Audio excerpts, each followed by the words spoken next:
Oi, pessoal, boa noite. A gente vai começar mais uma reunião de GT de Cidades e Comunidades Sustentáveis.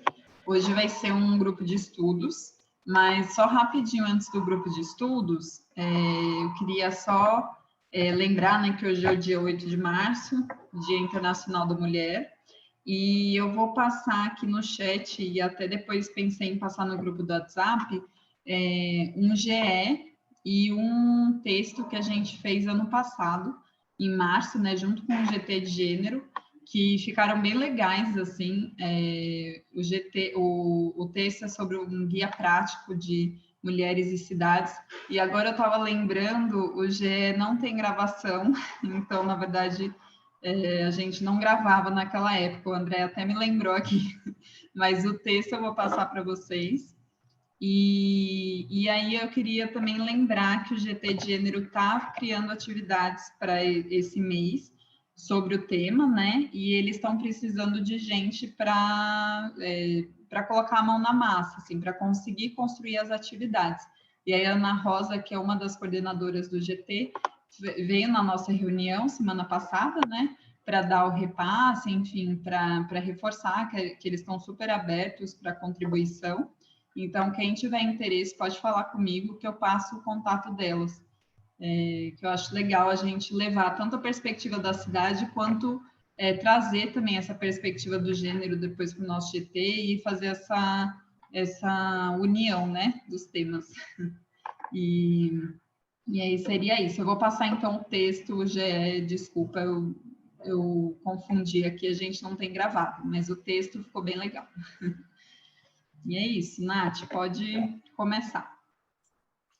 Então, gente, boa noite, eu sou a Nath, sou nova aqui no Engaja, né? E hoje, então, o nosso GL vai ser sobre águas urbanas, eu estou muito empolgada, porque é um tema que eu amo.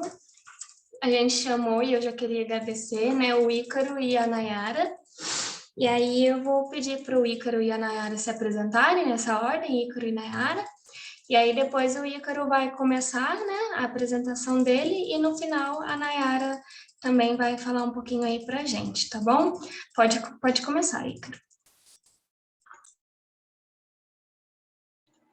Olá, pessoal, boa noite. Me chamo Ícaro. Primeiramente, gostaria de agradecer imensamente o convite, estar participando hoje desse encontro e estar podendo contribuir de alguma forma, debatendo, difundindo os conhecimentos aprendidos e tentando propor soluções para problemáticas da nossa sociedade, né, do dia a dia, dentro do tema águas urbanas, que é um tema muito sensível e fundamental, né, para a nossa sobrevivência e nosso estilo de vida de um modo geral. Também gostaria de parabenizar todas as mulheres pelo seu dia, pela sua força, pela sua garra, pela sua luta, né, diária dentro desse nosso sistema patriarcal, que a gente sabe que é bastante difícil. E espero que as conquistas de gênero, de igualdade, de modo geral, sejam alcançadas num futuro próximo e que a gente consiga viver em um ambiente mais saudável, mais equilibrado, tanto social como ambientalmente. Eu sou engenheiro ambiental de formação, me formei na UFPB, sou natural de João Pessoa, me formei no ano de 2014. Ao terminar o curso, fui para a área de pesquisa, fiz o mestrado no PPG-CAM, que é o Programa de Pós-Graduação em Engenharia Civil e Ambiental da UFPB. Me especializei lá em recursos hídricos. Atualmente eu trabalho como consultor ambiental, prestei serviço durante um ano para o setor público, a Secretaria do Meio Ambiente do Conde, aqui próximo a João Pessoa. E atualmente estou à frente, fazendo parte, né, compondo o grupo de trabalho de duas organizações sociais aqui de João Pessoa, uma delas é o Instituto Ecos, no qual eu comecei como voluntário e coordenador de recursos hídricos e atualmente estou ocupando o cargo de presidência. e também faço parte de uma outra instituição que chama Instituto ASA, também aqui de João Pessoa, e estou ocupando hoje o atual cargo de diretor executivo da instituição. Venho trabalhando dentro dos temas de recursos hídricos, saneamento, de um modo geral, e principalmente nos dias atuais venho estudando e me aprimorando na temática de recuperação ambiental em sistemas produtivos, do tipo sistemas agroflorestais, e vou iniciar agora esse ano um curso técnico de agroecologia no CERTA, para tentar adquirir mais conhecimentos ainda e me aprimorar nessa nova área. De modo geral, acho que é isso que eu tenho que falar por enquanto.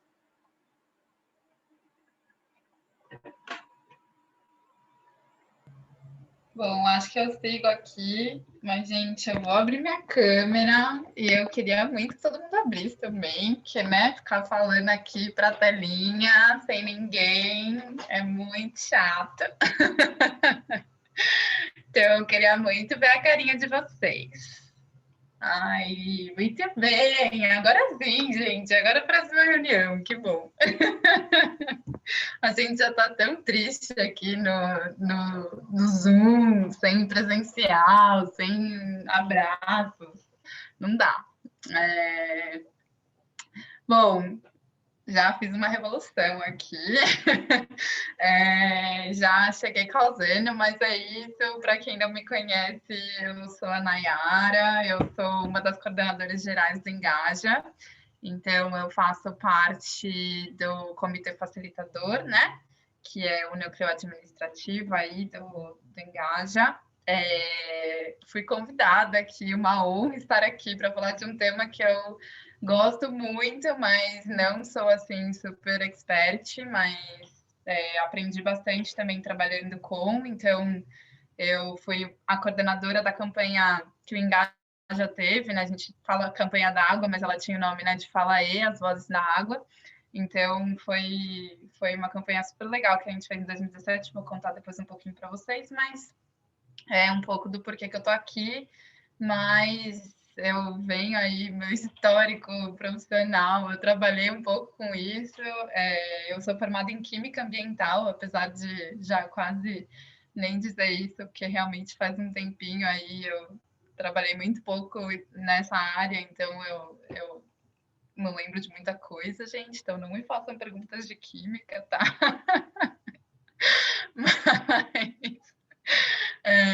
Mas o que eu souber responder, eu vou. E é isso. É um prazer estar aqui. Faz muito tempo já que eu não dou as caras no GT Cidades agora. Na minha época era Tati, então outra revolução. Mas é isso. Obrigada de novo pelo convite. Espero que seja uma noite gostosa aí para todo mundo.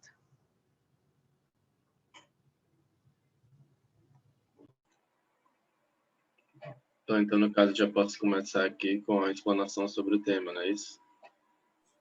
É isso mesmo. Tá. Pessoal, eu elaborei uma pequena apresentação, um pequeno slide, assim, só para nortear um pouco o que a gente vai, o que eu vou apresentar aqui, o que eu vou discutir. Com relação... Deixa eu compartilhar logo aqui. Então, tá, deixa eu abrir aqui.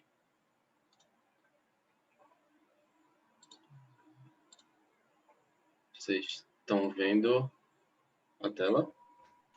Aqui tá certinho. Tá, beleza. Bem, a apresentação já foi feita, né? Acho que não tem muito o que falar, era basicamente isso. Eu venho trabalhando na área ambiental desde 2014, mais precisamente acho que 2017, quando eu terminei o mestrado, porque eu terminei a graduação e fui muito para pesquisa, em virtude de que aqui em João Pessoa, a área ambiental não tinha muita abertura para o mercado de trabalho. Então, geralmente, naquela época, todo mundo que terminava a graduação ia para a pesquisa como forma de dar sequência aí, conseguir alguma renda. Mas, ao final do mestrado, eu comecei a atuar mesmo como engenheiro ambiental e em temas dentro da área, assim, de gestão de recursos hídricos, resíduos sólidos, saneamento, né, desenvolvendo alguns planos de saneamento básico, trabalhando com cadastro ambiental rural, mas também pesquisei muito sobre a questão de rios urbanos, águas urbanas. Acho que meu TCC na graduação foi um pouco disso, assim, de aplicar metodologias de mapeamento de graus de antropização de rios, né? Era uma metodologia alemã. Foi bem interessante, assim, como forma de entender um pouco essa questão da gestão dos recursos hídricos, né? De um modo geral. E aí, como eu disse, recentemente é um tema que vez ou outra eu venho trabalhando, mas de maneira mais específica eu estou tentando focar e estudar, como eu falei, recuperação de área degradada por meio de sistemas agroflorestais, mas também não deixa de ter uma visão, um estudo da questão dos recursos hídricos dentro da produção e recuperação de áreas. E aí hoje, dentro dessa temática, né, eu tentei elaborar aqui um pequeno roteiro para a gente discutir, né?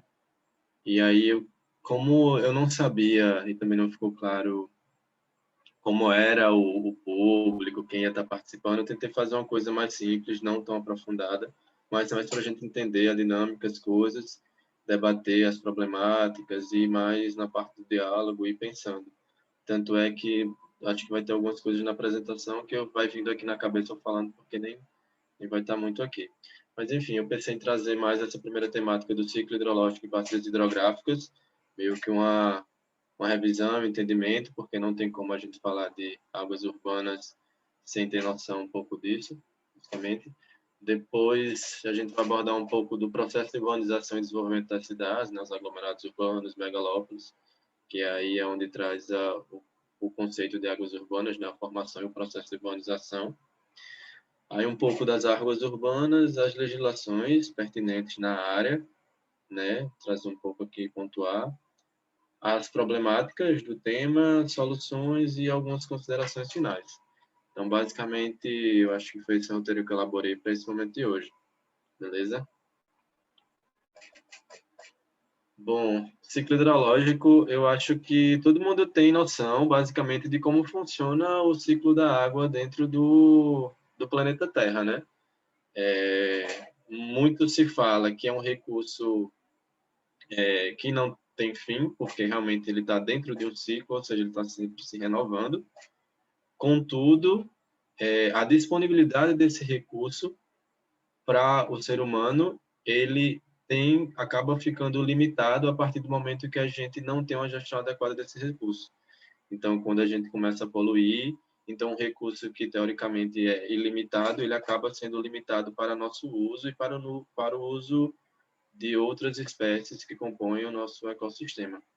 Mas, basicamente, a água dentro do nosso planeta, ela passa por alguns processos que demora, às vezes, muitos e muitos anos, né? Mas como é um ciclo, partindo do ponto dos oceanos, que essa água, ela precipita, né? Ela evapora dos oceanos, parte dela, ela precipita, e boa parte dela, ela precipita no próprio oceano, mas parte dessa água que evaporou, ela vai para os continentes, né? E aí, nos continentes, ela sofre um processo de precipitação, ou seja, cai em forma de chuva, e aí entra no solo por processos de percolação e filtração, e parte dela escoa, né? Pelos rios, né? Vai ter um escoamento superficial que vai dar origem aos rios e aos lagos, né? E aí, dentro da terra, ela também sofre processo de evaporação, que é justamente aquele... Quando o sol bate na água, evapora a água, né? E tem um processo também de evapotranspiração, que é basicamente exercido principalmente pelas plantas, né? É basicamente o suor das plantas é a evapotranspiração.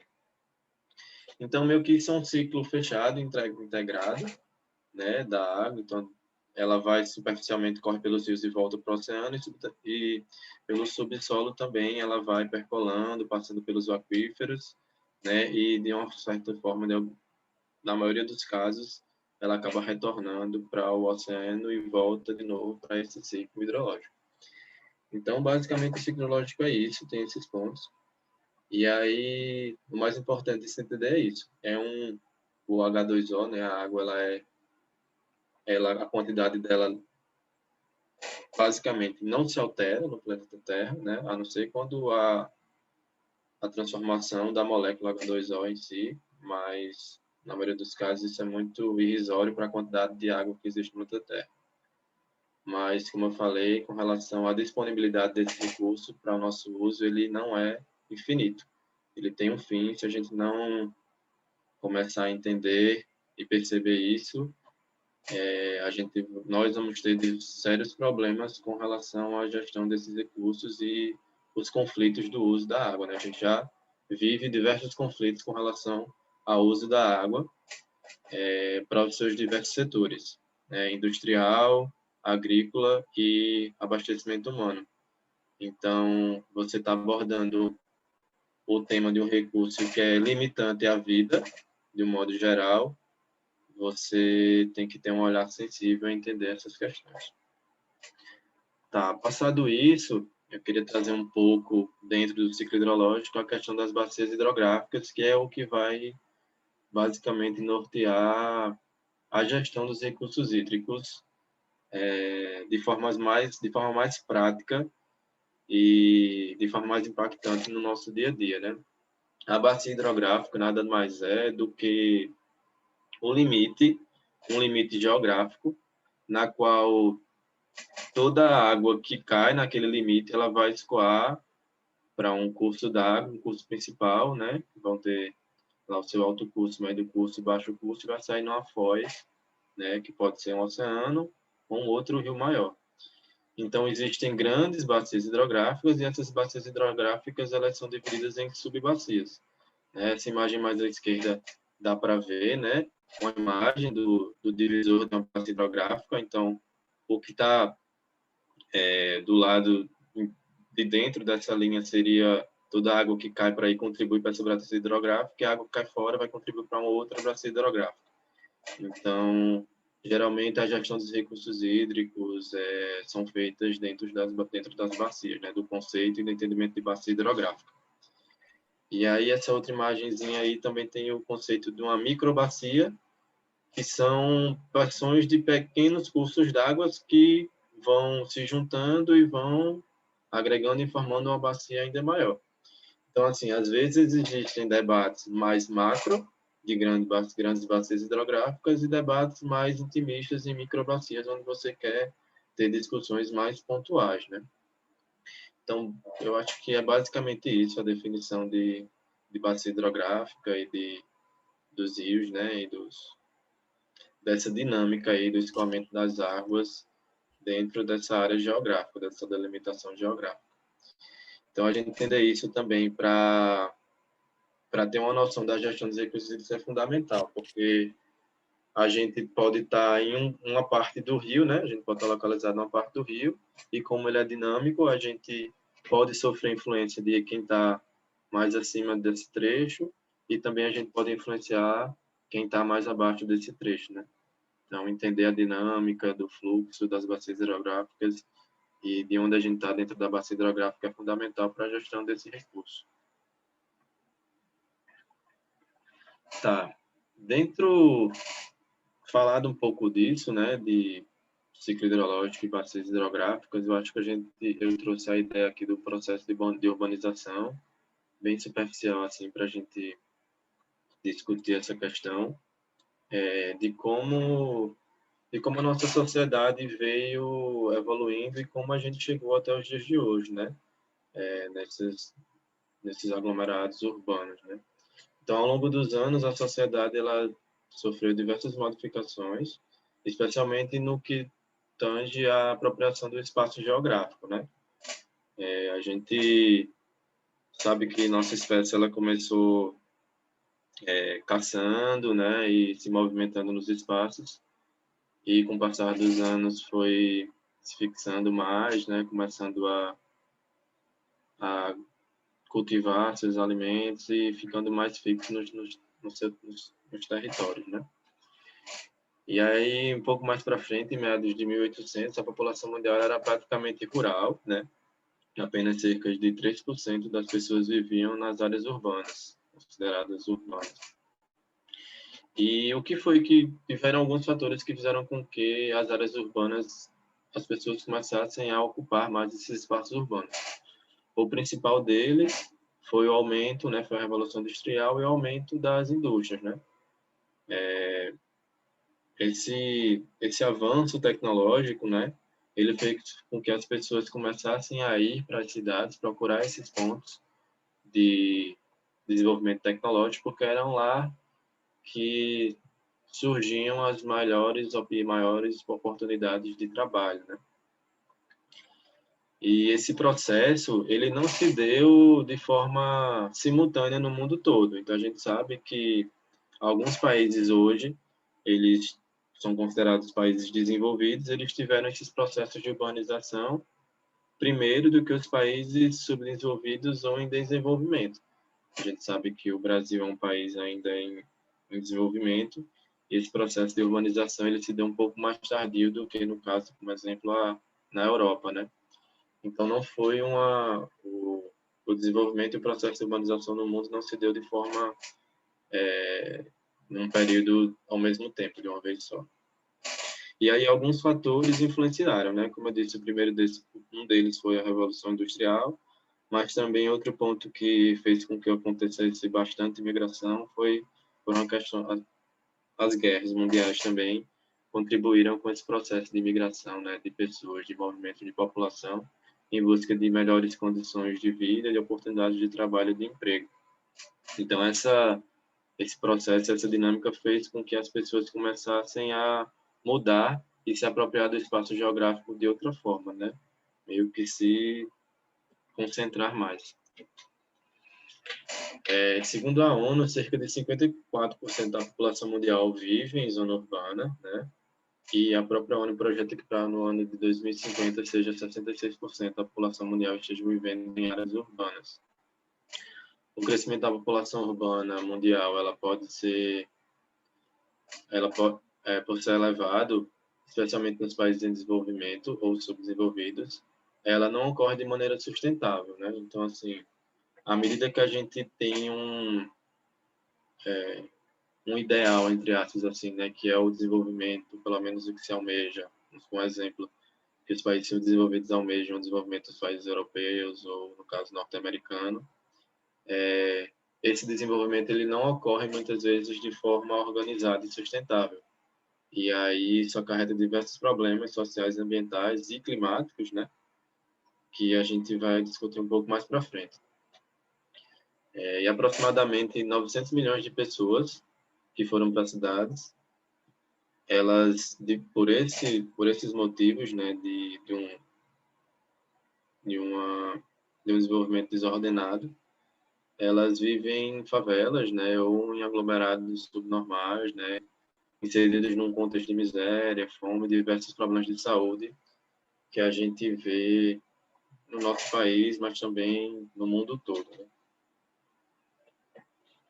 Aqui eu trouxe uma imagem que eu acho que a maioria das pessoas já devem ter visto, é um pouco antiga, é de 2008, mas é mais para a gente ter uma noção do impacto, né, e de onde estão localizados os principais aglomerados urbanos, né, atualmente. Então, essa foto é uma foto noturna, e aí dá para a gente ter uma ideia com relação aos pontos de luz, né, onde está, né, a maior concentração de pessoas no nosso planeta Terra hoje.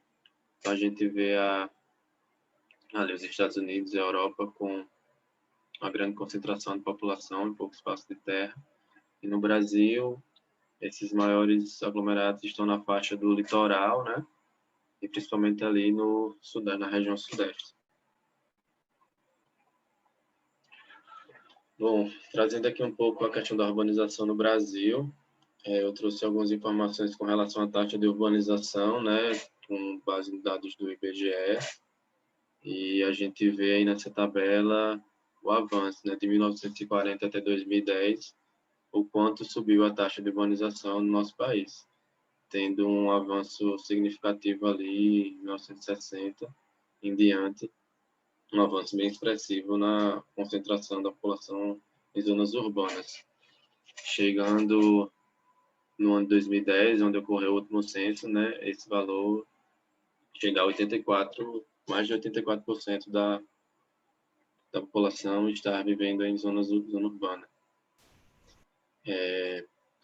E aí, desse total, né, 28%, como eu tinha citado lá, encontra-se na região sudeste, e em São Paulo, especificamente, 13% da população, né? E desses 13%, a região sudeste, no caso, ela concentra essa parte da população brasileira, e cerca de 92% delas estão em áreas urbanas.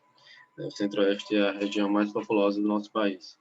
Basicamente, 92% dessa população vive na zona urbana. E isso se deve a inúmeros fatores atrativos, né? Que, no caso, semelhantemente como ocorreu essa questão é o avanço da urbanização no mundo, no Brasil não foi diferente. A migração das pessoas se deu principalmente pela questão de emprego e procura de melhores oportunidades. Então, a gente sabe que a região Nordeste, ela, por sofrer principalmente com problemas ambientais, né, a região do semiárido brasileiro, e aí traz diversos problemas e impactos para a subsistência das famílias. A migração foi uma oportunidade de tentar uma vida melhor lá fora, né? Dentro desses números, a região norte e nordeste, elas apresentam as menores taxas de urbanização comparadas às outras regiões, né? E a informação da que a ONU aponta que para o ano 2050 a população urbana brasileira pode chegar a 93%, o que corresponderia a aproximadamente 217 milhões de pessoas vivendo em cidades em todo o país. Então, com a concentração dessas populações em espaço reduzido, isso produz uma grande competição, né, pelos recursos naturais, que é o espaço físico, terra e água, destruindo boa parte da biodiversidade, que são alguns dos pontos e problemas que a urbanização tenta resolver, né, ou torná-los menos impactantes.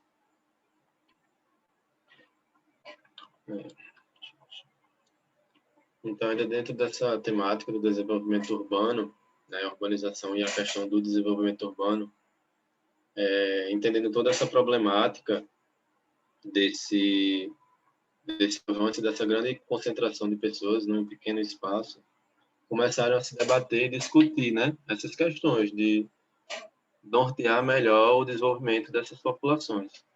E aí, alguns pontos são debatidos e estudados com relação à gestão das cidades e dos aglomerados urbanos, né? Entre eles tem o planejamento e a gestão do uso do solo, é um ponto que se debate, que se estuda dentro do desenvolvimento urbano, e trata da definição, por meio do plano diretor urbano, de como a cidade é prevista para ser ocupada e suas correções com relação ao cenário passado e o presente, né? Tentando melhorar. Outro ponto que é estudado e analisado nos desenvolvimentos urbanos é a questão da infraestrutura viária, água, energia, comunicação e transporte, né? São pontos prioritários e que demandam um certo planejamento e gestão desses componentes da infraestrutura, que podem ser de atribuições de implementações públicas ou privadas, mas já devem estar regulados pelo município. E, por fim, outro ponto que é debatido e discutido no desenvolvimento urbano é a gestão socioambiental, né? A gestão do meio ambiente urbano é realizada por entidades municipais, estaduais e federais, de acordo com a estrutura institucional. A gestão envolve a avaliação e aprovação dos projetos, monitoramento, fiscalização e pesquisa para o desenvolvimento urbano, seja socioambiental sustentável, seja o mais sustentável possível, né? Tá. Bom, abordado um pouco esse tema da urbanização, né, do desenvolvimento, de como as cidades começaram a se formar e os aglomerados urbanos se formar, né, principalmente em busca dessas melhores oportunidades de emprego. A gente entra dentro dos conflitos, né, do uso da terra, do espaço físico, também tem os conflitos com relação aos recursos naturais. E de forma direta, o recurso que é muito utilizado dentro das cidades, né, e de modo geral pela sociedade humana, é a água, o recurso hídrico. Então, o tema águas urbanas, ele é bem abrangente e envolve diversos temas. E dentro deles, né, que eu elenquei aqui, tem a própria gestão dos recursos hídricos urbanos, né, a questão dos rios, córregos, lagos e lagoas dentro do ambiente urbano, né. Outro ponto que entra no tema das águas urbanas é o sistema de abastecimento de água e de esgotamento sanitário, que aí entra dentro da questão dos recursos hídricos e do manejo com relação ao entendimento de bacia hidrográfica, ponto de captação de água, né, barragem, tratamento dos efluentes e lançamento desses efluentes de volta nesses corpos hídricos, né, porque a gente desenvolveu um saneamento baseado principalmente na água, né, então a gente usa muito da água para a questão do esgotamento sanitário na nossa sociedade, né? São pontos que ainda se discute bastante. A gente continuar contaminando a água para tratar ou lançar nossos dejetos, né? Outro ponto que entra dentro das águas urbanas é a drenagem urbana, né? O manejo dessas águas que dentro do ciclo hidrológico se precipitam e aí, por meio do escoamento superficial e infiltração, que é dentro do ciclo hidrológico, ela dentro das áreas urbanas tem que ter um manejo, um estudo adequado para evitar um tanto de problemas que a gente vai discutir mais para frente. Mas a drenagem urbana também é um tema que entra dentro das águas urbanas.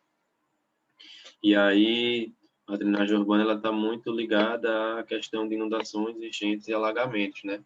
Mas também é um tema que está dentro das águas urbanas e que é estudado, né?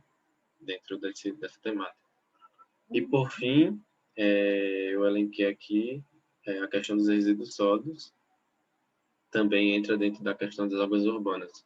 Basicamente, água, esgoto, drenagem e resíduos sólidos são os eixos base do saneamento, né? Quando a gente fala de saneamento, basicamente a gente vai estudar esses 4 eixos. E aí as águas urbanas elas têm como metas a saúde e a conservação ambiental, né, de um modo geral. Foi dito por TOT 2008.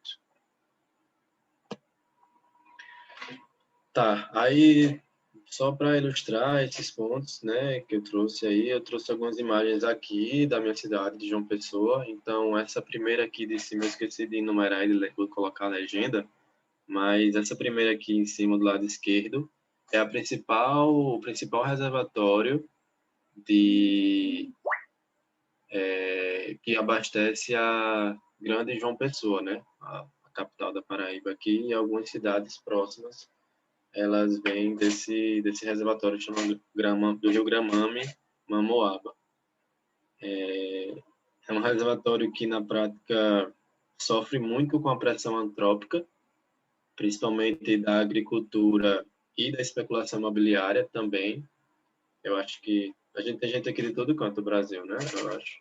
Não só daqui Mas, enfim, eu acho que isso é uma realidade que acontece em muitos cantos, mas aqui em João Pessoa a gente tem essa realidade aí. E é um ponto que é muito discutido no Comitê de Bacia e na gestão dos recursos hídricos de modo geral aqui da cidade, é a gestão desse corpo hídrico e dessa barragem, né? Porque eu vou meio que atropelar um pouco aqui alguns pontos, mas já que a gente está nessa imagem, esse reservatório, ele basicamente não tem mata ciliar, ele não tem APP. Na verdade, o que a gente diz, que a gente até brinca aqui, é que o reservatório ele tem cana ciliar, porque todo esse reservatório aí, basicamente, quase todas as margens e ao redor dele é cana-de-açúcar. E o impacto dessa cana, né, no reservatório é enorme, consequentemente na qualidade da água que é distribuída para a população que a gente bebe. Por mais que não seja um rio que passe diretamente dentro da zona urbana de João Pessoa, ele vai margeando ali a cidade de João Pessoa e faz divisa com o... Ele não nasce em João Pessoa, nasce no município vizinho e passa por João Pessoa fazendo divisa com o Conde. E esse reservatório está dentro da gestão do Comitê de Bacias do Litoral Sul, que a gente chama. Tem alguns municípios aqui do Litoral Sul, e aí ele está dentro desse comitê de bacias. E outro fator com relação à especulação imobiliária é que aí, perto desse reservatório, existe como é que chama? Um condomínio, assim, um condomínio meio que com campo de golfe, com essas coisas assim, sabe? Bem doideira. Não faz o menor sentido. Mas, enfim, essa questão da especulação imobiliária também existe dentro desse ponto, né, de captação de água. E aí, em cima disso, você começa a refletir e debater, né, o caminho que a gente está seguindo, as coisas que a gente está fazendo, com relação aos reservatórios de captação de água que vai abastecer a nossa cidade. Essa foto em cima do lado direito é a principal estação de tratamento de esgoto que a gente tem na cidade de João Pessoa, que ela fica localizada no bairro de Mangabeira, né, que é a ET de Mangabeira. Ela trata boa parte dos esgotos da cidade. Não só tem ela, tem algumas outras, mas ela trata, entre aspas, os esgotos domésticos da cidade. Muitos estudos vêm sendo feitos, né, e monitorados nessa estação de tratamento, mas assim como a captação e qualidade das águas, a gente tem aqui na nossa cidade muitos problemas com relação à qualidade da água que a gente lança de volta no corpo hídrico. Então, a gente já pega uma água com baixa qualidade para o consumo humano, a gente coloca ela em forma de esgoto e quando a gente trata, a gente não está dando um tratamento muito eficiente. Diversos estudos da própria universidade viram que o efluente que sai depois da ETA, ele não está 100% tratado. E o rio que recebe, não recebe com a carga e os parâmetros que merecem, né? Que, pelo menos legalmente, às vezes não sai, né? Nem sempre sai dentro dos parâmetros que precisa. Essa foto de baixo à esquerda é um dos principais rios aqui que corta a cidade, né? Um rio urbano mesmo, que chama Rio Jaguaribe. E ele tem uma pressão antrópica enorme, né? Isso aí é uma imagem até que boazinha, né? De uma área que você ainda consegue ver uma área de várzea, né? Uma área, uma pequena faixazinha de APP, mas esse rio ele está bastante antropizado. Certos pontos da cidade você passa por ele, você sente um odor de esgoto, de lançamento efluente. Muitos locais que esse rio passa, a gente vê uma ocupação desordenada desses ambientes e desses espaços, né? Mais para frente eu acho que eu vou ter outras imagens do Rio Jaguaribe. E por fim, dentro daquela temática, aqueles pontos estão os resíduos sólidos, que também entra dentro do eixo do saneamento, que também está dentro das águas urbanas, que é ponto fundamental também para a qualidade das águas, e mais para frente também a gente vai ver com relação a outros problemas, né? Relacionados a alagamentos também. Aqui a gente tem um aterro sanitário, né, metropolitano, que recebe os resíduos de alguns municípios, além de João Pessoa, mas a gente não opera de forma eficiente. A gente sabe que a gente tem que ter um avanço e um salto muito grande na gestão dos resíduos sólidos, no sentido de educação ambiental, de fortalecimento de cooperativas de catadores, de usinas de compostagem, mas são temas que estão sendo debatidos de forma muito lenta, mas estão sendo debatidos aqui na nossa cidade. Bom, outro ponto, né, das águas urbanas, acho que aquele ponto aqui daquele roteiro, que é a questão das legislações pertinentes ao tema. Eu peguei essa tabela aí desse TUS de 2008, que ela fala um pouco da fase do desenvolvimento do tema de águas urbanas aqui no nosso país, né? Então, ele traz aí 4 fases, né? Uma fase pré-higienista, que ele diz, né? Que foi até o início do século XX, que tem características do esgoto em fossa ou na drenagem, se coleta no tratamento de água da fonte mais próxima, poço ou rio. Consequentemente, tem um número elevado de doenças, né? Epidemias, grande mortalidade, inundações, entre outros. Depois eles têm uma fase que eles chamam de higienista, até os anos 70, até 1970, né, onde começou a ter o transporte de esgoto distante das pessoas, a canalização do escoamento, né? Redução das doenças, consequentemente, né? Mas rios contaminados porque não tinham um tratamento, né? Impactos fortes impactos nas fontes de água. De 1970 a 1990, chamam uma fase corretiva, onde começou o tratamento de esgoto doméstico industrial, né, o amortecimento das águas superficiais. E aí como consequência, começaram a se discutir temas de recuperação dos rios, questão de poluição difusa, obras hidráulicas e impacto ambiental. Por fim, né, depois dos anos 90, teve que ele chama a fase de desenvolvimento sustentável, e aí teve característica de tratamento terciário e escoamento pluvial. Novos desenvolvimentos que preservam o sistema natural, consequentemente conservação ambiental, né, redução das inundações e melhorando a qualidade de vida a partir daí. A gente sabe que daí para frente o tema ambiental ele começou a ser mais debatido, mas de forma muito lenta algumas coisas foram começando a ser colocadas em prática. A gente lembra nessa época que teve a Rio 92, tiveram algumas discussões com relação a esse tema. Hoje, a gente tem, eu elenquei, existem diversas legislações, né, do âmbito estadual, federal e municipal que tratam o tema de saneamento, consequentemente águas urbanas, mas eu elenquei algumas aqui, leis federais, né? Então, uma das mais importantes é essa lei aí, 9.433 de 1997, que é a Política Nacional de Recursos Hídricos, que muita gente também conhece como a Lei das Águas. Ela trouxe muito norte com relação a esse tema aí das águas, né? Tanto é que foi chamado de popularmente por Lei das Águas. Na ordem cronológica, a gente teve em 2007 a lei que instituiu o saneamento básico, trouxe temas norteadores e diretrizes sobre essa questão do saneamento básico, e aí o saneamento dentro daqueles 4 eixos, né? Resíduos sólidos, água, esgoto e drenagem.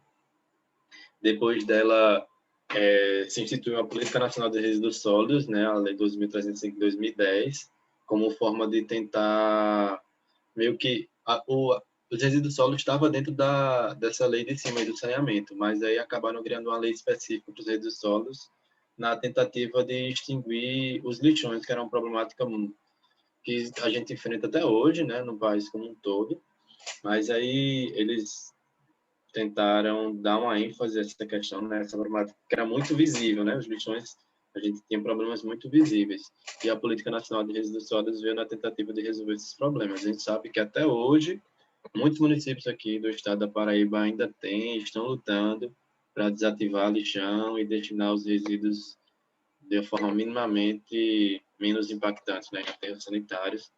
Então, está tendo uma pressão muito grande do Ministério Público nos municípios, e a gente está começando a ver mais essa movimentação. Mas veja, desde 2010, a gente já está em 2021, e ainda existem lixões no nosso país, né? Essa lei, ela tem estabelecido o prazo para 2014. Em 2010, o prazo dela era 2014 para extinguir os lixões, mas foi prorrogando, a gente está em 2021, já teve outra prorrogação, e por aí vamos seguindo. Em 2012, a gente teve outra lei também que aborda essa temática, né?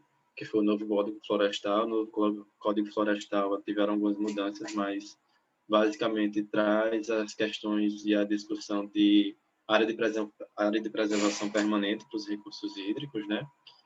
Então, geralmente, basicamente, dentro das zonas urbanas, a gente vai encontrar rios de até 10 metros de canal principal. Então, segundo o novo Código Florestal, esses rios teriam que ter uma área de APP de 30 metros para cada lado das suas margens, né? E, por fim, a gente teve recentemente a Lei 14.026, que é conhecida como o novo Marco Legal do Saneamento Ambiental, que traz novas discussões sobre a lei do saneamento básico e tenta dar outras providências de modo a solucionar a problemática do saneamento do nosso país, que a gente sabe que a gente ainda enfrenta muitos problemas com relação a isso, né? A coleta, tratamento de esgoto, de resíduos sólidos, entre outros. Tá. Falando um pouco isso, o próximo ponto seria a problemática que a gente já veio discutindo, né? Então, assim, depois de feito todo esse histórico, esse entendimento de como funciona a bacia hidrográfica, de como as águas escoam dentro da bacia hidrográfica, como é esse fluxo, a cidade, como ela se encaixa dentro, onde ela se localiza dentro da bacia hidrográfica, e todo esse tema da urbanização, dessa consolidação e desenvolvimento dessa nossa sociedade atual, né, em viver em cidades, dentro do sistema que a gente está hoje, seja um capitalista, isso vem acarretando diversos problemas. Eu elenquei alguns pontos aqui, né, e aí a grande concentração populacional em uma pequena área, ela, como eu já tinha falado, tem um aumento de aglomerados periféricos, né? As pessoas começam a ocupar espaços que não eram ocupados porque tinham uma certa vulnerabilidade, mas como você não tem opção, você acaba ocupando esses lugares, que são as várzeas dos rios, né, e consequentemente removendo a mata ciliar. E a mata ciliar ela tem um papel fundamental na manutenção da quantidade, da qualidade da água de um corpo hídrico, né? Ela tem aquela função de reter boa parte do material e dos sedimentos que vem da bacia hidrográfica, vem por cima da bacia hidrográfica, ela acaba retendo ali, fazendo com que o rio ele não, esses sedimentos não vá para o fundo do rio, tornando o rio cada vez mais raso. Basicamente, essa é uma das principais, de inúmeras funções, essa é a principal, né? Então, quando você tira a mata ciliar, todo o sedimento, e aí quando é dentro da zona urbana, os resíduos, os lixos, ele acaba indo para dentro do canal principal e deixando esse rio cada vez mais raso. Consequentemente, qualquer coisinha ele acaba inundando, correndo enchentes, e aí ele inunda, transborda essa calha principal e acaba ocupando a várzea. O rio, naturalmente, ele tem duas partes principais. É o canal principal, né, onde geralmente, durante boa parte do ano, a água escoa pelo aquele canal, porém, existe o que a gente chama de várzea, que é uma área de transbordo do rio, que também é natural e faz parte da dinâmica do rio, que em momentos de grande precipitação, né, em eventos extremos, esse escoamento ele transborda o canal principal e ocupa as várzeas. Mas isso faz parte da dinâmica normal do rio, né?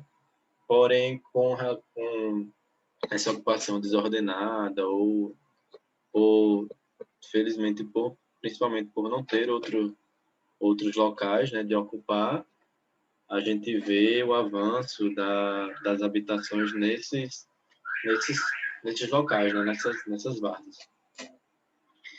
E aí, o que é muito natural, né? Por ser uma área vulnerável, a pessoa não tem para onde ir, vai ocupar esses espaços porque é o que resta para essa população, né? Continuar dentro das zonas urbanas. Então, outro problema, né, dentro das cidades, dentro das águas urbanas, é a questão do esgotamento, né? Então, a gente tem por nosso sistema de esgotamento, ele funciona dessa forma, ele tem como base principal a água, né? A gente dá descarga, a gente faz nossas necessidades na água e dá descarga. Então, essa água que foi captada lá em cima, deveria ser destinada e tratada e voltar para o corpo d'água tratada, mas nem sempre é isso que acontece. Nem sempre não, né? Em mais da metade, quase metade do nosso país, isso não acontece. E aí a gente tem problemas com relação à qualidade, principalmente da água, né? Isso falando para o consumo humano, né? Isso vai acarretar diversos problemas de saúde para o ser humano, mas também principalmente para a fauna local, né? Para as outras formas de vida que usam desse recurso, né? Os peixes, eles sofrem muito porque quando se lança uma grande quantidade de matéria orgânica dentro de um rio, aumenta a proliferação de bactérias que vão consumir essa matéria orgânica e, consequentemente, essas bactérias consomem oxigênio. E aí, muitas vezes, muito do que acontece quando você vê peixe boiando, né, decorrente de lançamento de descarga orgânica, foi porque faltou oxigênio para esse peixe continuar ali naquela água, né? Então, ele acaba morrendo, literalmente, entre aspas, afogado. Se afogou porque não teve como respirar. Essa foto da direita aqui, ela é do Rio Jaguaribe, é o rio aqui da cidade de João Pessoa, aquele mesmo Rio Jaguaribe que eu tinha mostrado aquela fotozinha bonitinha. E aí você consegue ver o contraste social dentro das zonas urbanas, né? Então a gente tem ali mais em cima, que é uma região que a gente chama aqui Altiplano, Cabo Branco, é uma região mais nobre, que você consegue ver os prédios. E nas áreas mais desfavoráveis e menos privilegiadas, são as várzeas do rio, a gente vê as formações de aglomerados subnormais, né? E aí lançamento de esgoto sem tratamento diretamente no rio, porque não tem o que fazer, nem tem coleta pública e nem tem espaço para fazer um tratamento minimamente adequado. Dentro dessa temática dos esgotos, eu trouxe alguns dados aqui do Instituto Trata Brasil, que foi coletado da plataforma SNIS, que é uma base de dados federal que tem como principal função estudar, né, e tentar entender como é que está o cenário do saneamento do nosso país. E aí, com relação à coleta a região norte só 13% tem acesso à coleta de esgoto, né? No Nordeste, 28,5% das pessoas têm atendimento à coleta de esgoto. Isso aí não é só zona urbana, não, tá? É zona urbana e rural. Não fez essa distinção aí, não. Mas, mesmo assim, é um número muito pequeno, né? Para a região Norte-Nordeste.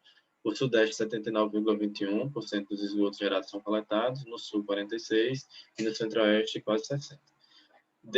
Dessa pouca parcela que é coletada, né, muitas delas é lançada de forma bruta, então meio que ele coleta, tirou ali perto da cidade, mas lança mais para frente sem tratamento nenhum. Isso acontece muito em muitas cidades aqui do estado da Paraíba. Quando eu tive a oportunidade de trabalhar com os planos de saneamento, a gente fez o diagnóstico de muitos municípios, que era basicamente isso. O pessoal tinha a rede coletora de esgoto, mas toda vez que a cidade ia ampliando, ele só ia estendendo mais o tubo de esgoto bruto e lançando mais para frente. Chegava a formar diversas lagoas assim de esgoto mesmo, porque eram regiões semiáridas que tinham poucos cursos de água próximos, então às vezes formavam lagoas de esgoto nessas regiões. Com relação ao tratamento, né, na região norte, só 22% dos esgotos estão coletados e são tratados. Na região nordeste, só 33,7%. No sudeste, 55,5%. E no sul, 47%. Esses são dados aí do SNIS. Dentre as problemáticas, outros problemas que a gente enfrenta na questão da gestão das águas urbanas, né, é a impermeabilização e a canalização dos rios urbanos, né? A cidade, a gente sabe que boa parte da cidade ela se desenvolve e impermeabiliza, a gente impermeabiliza muito, né, seja por asfalto ou por construção das edificações. A gente sabe que a cidade tenta desenvolver metodologias para controlar isso, geralmente a Secretaria de Planejamento, ela trabalha com área permeável dentro do lote, mas, enfim, a impermeabilização é um fato nos grandes centros urbanos e na zona urbana dos municípios. Consequentemente, também, uma coisa que fez muito no Brasil foi canalizar os cursos d'água como forma de tentar controlar aqueles eventos que naturalmente aconteciam, que era quando o rio, ele, em um momento de grande chuva, a água saía do canal natural e ocupava as várzeas. Então, muitos dos rios foram canalizados como forma de poder ocupar ainda mais esse espaço das várzeas, sem sofrer tanto com essas enchentes. Mas isso trouxe problemas, outros tantos de problemas, né? E aí, com relação aos resíduos sólidos urbanos também, a má gestão desse resíduo, ela afeta diretamente a questão das águas urbanas. Então, principalmente no tema diretamente a drenagem urbana, né? Porque a gente sabe que quando chove, esse resíduo vai tampar ali os bueiros e aí, consequentemente, a gente vai ter pontos de alagamento, né, dentro da cidade. Hoje, o Brasil ele tem um sistema que chama separador absoluto para o saneamento, que é basicamente o esgoto, ele é separado da drenagem urbana. E alguns países do mundo, eles não adotam isso, adotam um sistema único, onde a rede de esgoto ela é igual, ela é junta com a rede de drenagem. No Brasil, adotou o separador absoluto porque a gente tem muitas áreas com uma elevada precipitação. E aí o volume de água é muito grande.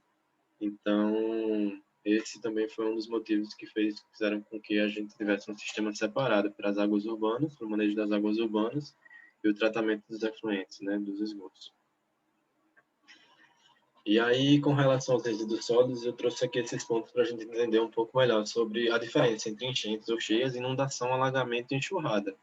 Muitas vezes a gente acha que é tudo a mesma coisa, né, uma coisa só, mas existem pequenas diferenças entre elas. Enchentes ou cheias, né, são definidas como a elevação do nível da água do canal de drenagem devido ao aumento da vazão em um evento chuvoso muito forte, atingindo a cota máxima do canal, porém sem extravasar o canal, né?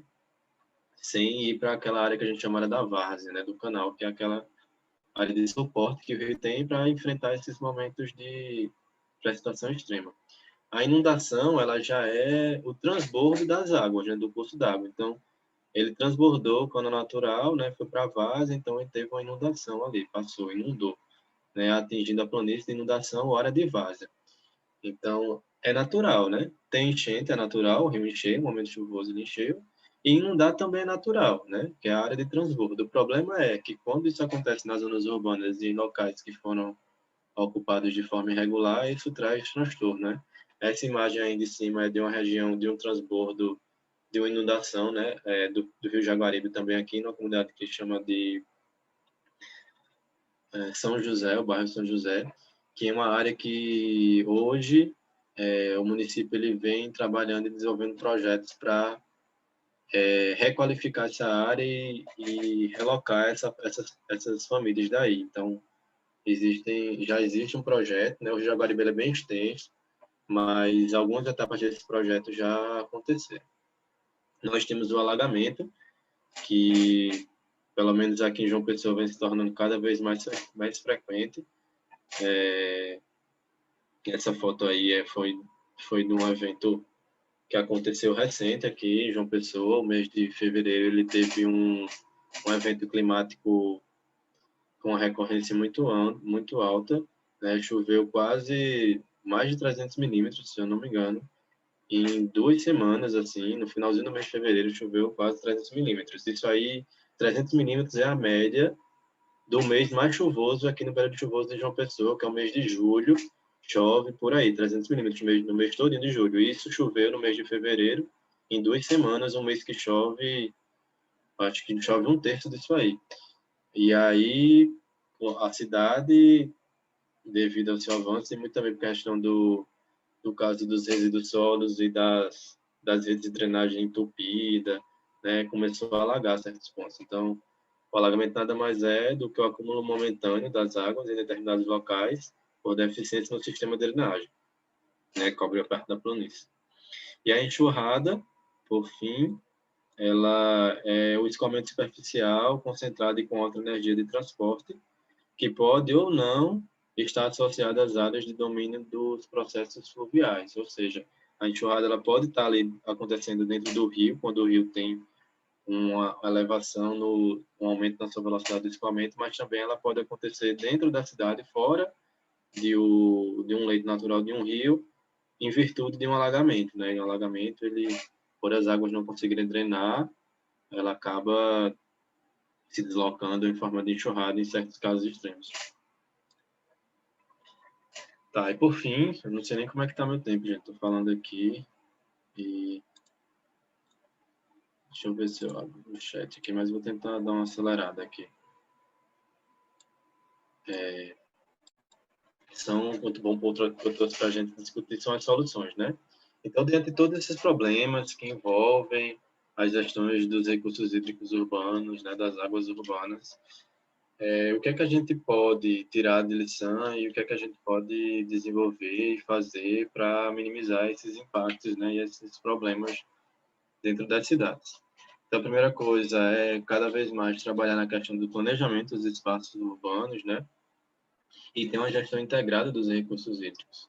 Começar a mudar a forma de ocupar as cidades e as zonas urbanas, né, e também ter noção de que a gente tem que começar a ocupar os espaços políticos e de tomada de decisão.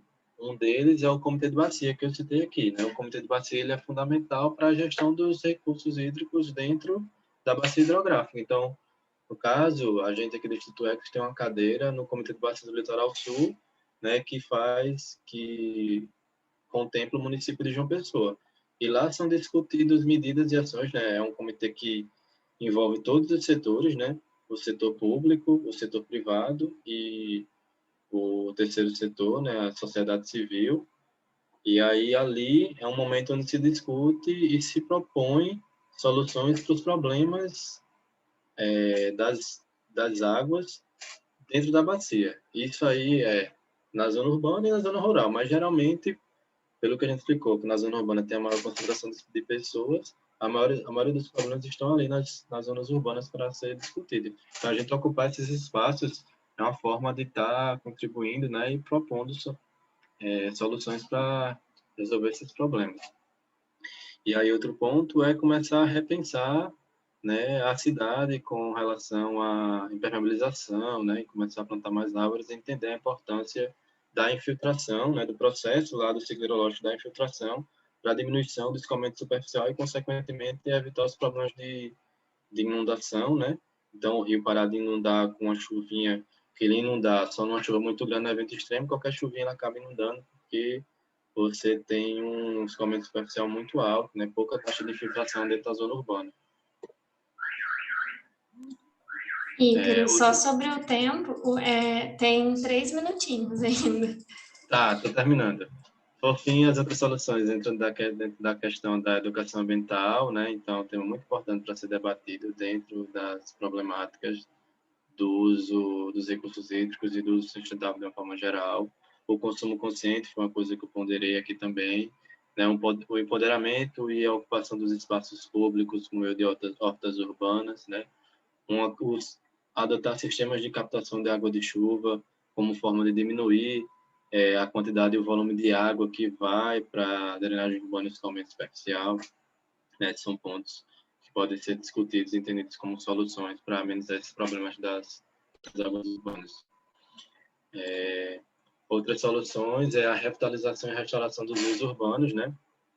Que é uma forma de você tentar trazer de volta a dinâmica que o rio tem que ter, né? Você pega um rio que ele é todo sinuoso e retifica, ele é sinuoso por algum motivo, né? Ele tem aquela função de ser sinuoso. Então, quando você deixa ele, retifica ele, deixa ele reto, acarreta diversos problemas. Existem algumas diferenças entre restauração, reabilitação e revitalização dos rios. Mas, enfim, também são soluções para tentar diminuir essas problemáticas. Por fim, eu gostaria eu finalizei assim com essa imagem, né, para a gente ter noção da nossa casa principal, que é o planeta Terra, né? E a gente começar a compreender que a gente vive num sistema que nossas pequenas atitudes têm impactos e influências globais, mas também no nosso dia a dia, né? Então a gente começar a repensar a forma de ver,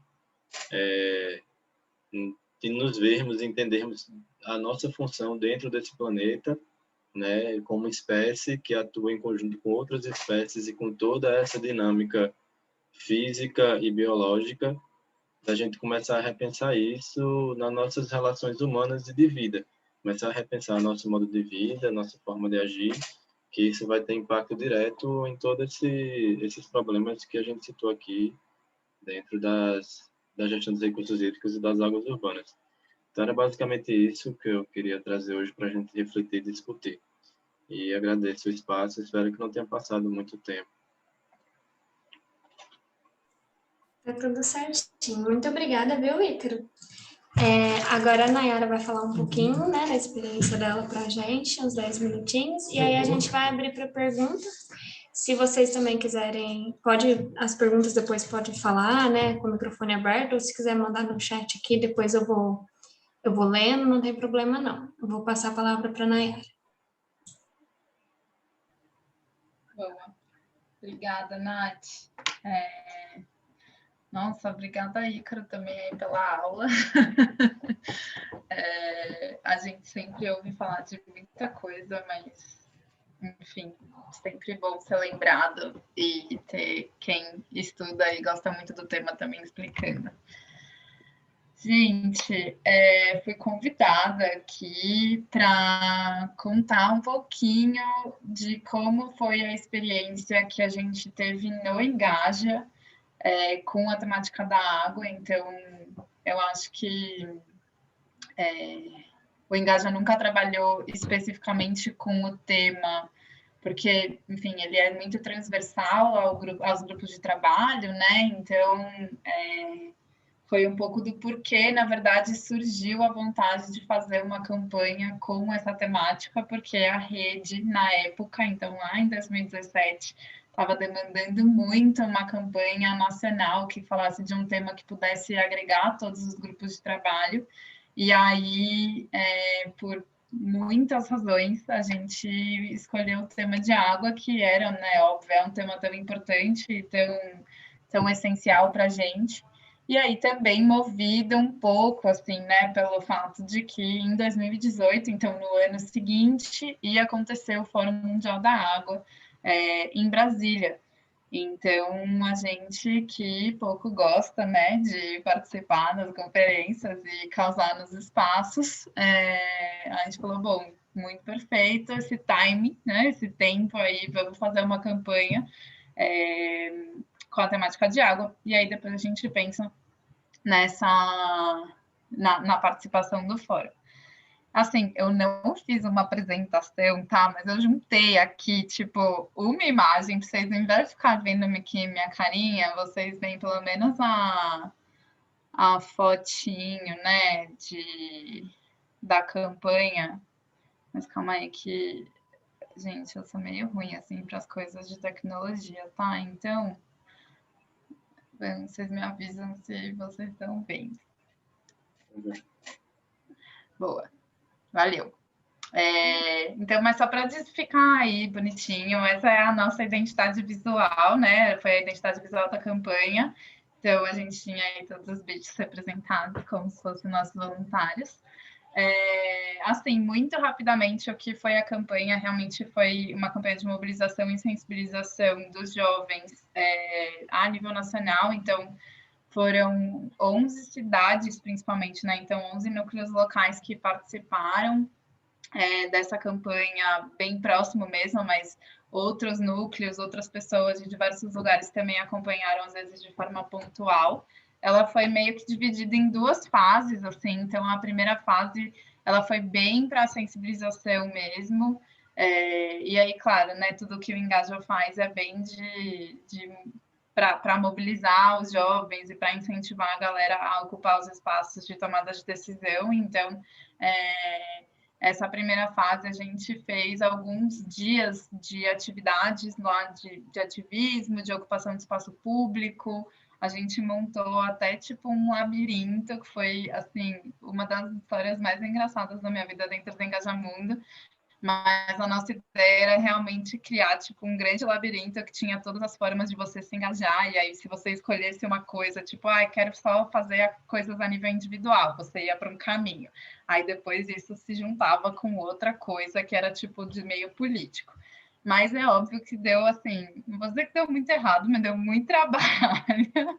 E aí, mas de qualquer forma, o conteúdo ficou incrível. Eu vou passar para, eu não sei se todo mundo já chegou a ver, mas a gente tem ele lá no nosso Drive institucional, né? Então, eu vou passar aqui o link para vocês e aí vocês podem compartilhar depois com todo mundo do GT. Mas ele é um conteúdo que, assim, mostra basicamente formas de se engajar, né, nessa gestão hídrica, que era um pouco do que a gente estava querendo colocar como o grande problema, porque nós jovens a gente não sabia muito bem de onde vinha a nossa água, como é que era a questão de gestão, quem que fazia o quê, como é que a gente poderia também atuar um pouco nessa linha, né, de preservação, até de uso consciente. Então a gente criou esse conteúdo para ser bem assim, para ser interessante, né, para os jovens quererem ir um pouco atrás e conhecer um pouco da onde vem a aguinha que a gente abre ali geralmente na torneira e ela sai, né? Mas em muitos lugares não, então também, né? Para a gente tentar se conscientizar um pouco sobre isso. E então é isso. Então tinha tipo a parte meio de individual, né? Aquela coisa que a gente sempre vê em todas as campanhas de uso consciente. Então, por que você não desliga a torneira, usa menos recursos, usa menos água no banho, etc. Então tem algumas coisas assim, mas tem umas coisas um pouco mais assim diferentes, tipo destinar o óleo de cozinha, né? Então para não causar nenhum tipo de poluição, por exemplo, em alguns lugares, né, que não tem destinação, então que essa água vai para os rios, vai para os cursos d'água, e aí se você coloca o óleo lá na cozinha vai causar toda essa poluição. Então tem lá a receitinha de fazer sabão caseiro, tem um monte de coisa assim que a gente foi colocando para você fazer bem na sua casa. Aí tem algumas ferramentas de ativismo mesmo, né, ou até de mobilização, então fazer uma campanha, fazer um mutirão de limpeza, tudo isso que o Ícaro ficou falando lá, né, de como os resíduos sólidos eles atrapalham muito também às vezes dentro dessa questão. E aí a gente foi colocando algumas coisas dessa. A gente fala um pouco sobre permacultura, mas óbvio, né, é um conteúdo muito pequeno, assim, então a gente menciona como algumas soluções, assim, também, né, que pode vir disso, então, principalmente numa pegada de coleta de água, né, de cisterna, tal. E aí tem a parte mais de participação política mesmo, né, que é uma das soluções aí também que o Ícaro falou para a gente, que é realmente de participar mais ativamente, né, nos comitês de bacia. Vocês têm a super oportunidade, né, de estar participando de uma organização, por exemplo, que poderia assumir algum tipo de cadeira, ou até mesmo por sociedade civil, eu acho que você pode também entrar. Então, faz muito... A gente precisa mesmo, né, ocupar esses espaços. E aí a gente falava um pouco sobre isso e outras formas também de engajamento e participação política. Então, tudo isso está dentro desse conteúdo maluco que a gente fez, esse labirinto, que era bem uma coisa de entrar nesses espaços, mas aí, claro, a gente disponibilizou isso online. Então, é isso, a campanha ela tinha um pouco desse mote, né, de fazer, de aproximar os jovens, né, dessa gestão e da gente entender um pouco mais de onde vem e como se engajar nessa temática. E aí a gente também fez, não sei se vai dar certo, mas a gente também fez um vídeo que eu vou passar para vocês, porque ficou super legal, que é um dos produtos da campanha. Será que sai o som, gente? Eu nunca fiz isso. Vamos tentar. A gente te avisa, né? Tá ouvindo? Várias casas estão sendo evacuadas porque o rio está subindo muito. Os povos indígenas, a água ela é fundamental porque ela dá subsídios para a vida, né? Sem a água, do ponto de vista biológico, a gente não existiria. Desculpa, eu só acho que está um pouquinho baixo. Não sei se é só para mim.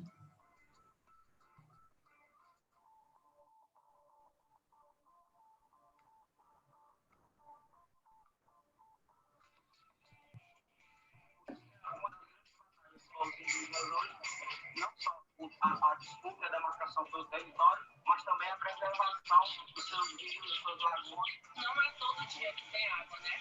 Durante o dia a gente tem água normal, mas quando chega a noite, a água vai embora. Isso dificulta o convívio aqui na comunidade. Não tem como fazer nossas refeições, tipo almoço, merenda. Não tem como tomar banho, lavar roupa. Não dá pra você tomar banho, não dá pra você comer. Eu tenho que pedir uma caixa. Se não...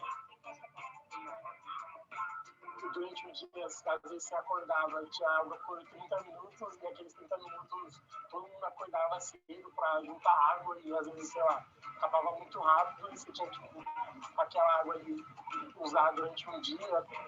Eu, como subsidiário de administração formal, por exemplo, a gente chega que esse política de saneamento básico e a política em relação à água, distribuição de água, elas passam no campo público um pouco desmerecida, ou seja, não recebe o teor que deveria ter recebido, porque eles não concedem, ou melhor, não se entende hoje que a água não vem é um campo público. Nós estamos sendo vítimas de contínuos alagamentos e inundações, que parece ser acidental, mas não é. Ela é um reflexo do abandono por parte do governo público. Conhecer essa realidade, por agora, né, morar numa comunidade, trabalhar com esse público, trabalhar nesses espaços, eu vejo muito assim uma relação que a gente tem de naturalizar certas realidades no nosso dia a dia com a água que na verdade não são normais. Quando eu estava chegando aqui, não tinha nada, quando eu pegava água, eu conseguia pegar do lado. Para pegar água hoje não. Hoje já pega canada, só que cada um pegou R$40. Se não pagaram, ajudaram buscando para o canal.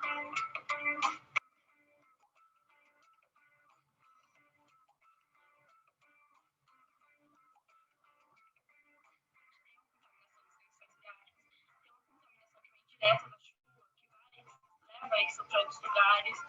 E tem dias que quando ele passa aquele veneno, aquele agrotóxico nas plantações, você não consegue ver o que sair de casa, porque é muito forte. Não adianta só o poder público querer, né? Ou as grandes obras, tem que querer todo mundo, né? as pessoas elas tenham um pouco mais de consciência com respeito ao meio ambiente, né? Porque o que a gente faz, a gente sofre as consequências mais tarde.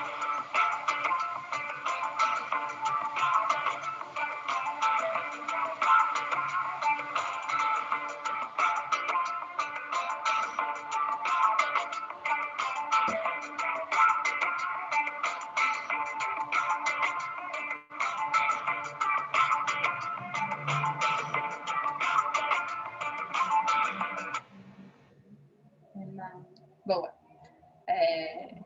Que bom, espero que vocês tenham conseguido ouvir direitinho, gente. Eu estava tentando aqui ver o chat, mas eu sei lá, nem sei ver aqui se dá ao mesmo tempo. Ô, Nai, Bom, você gostar.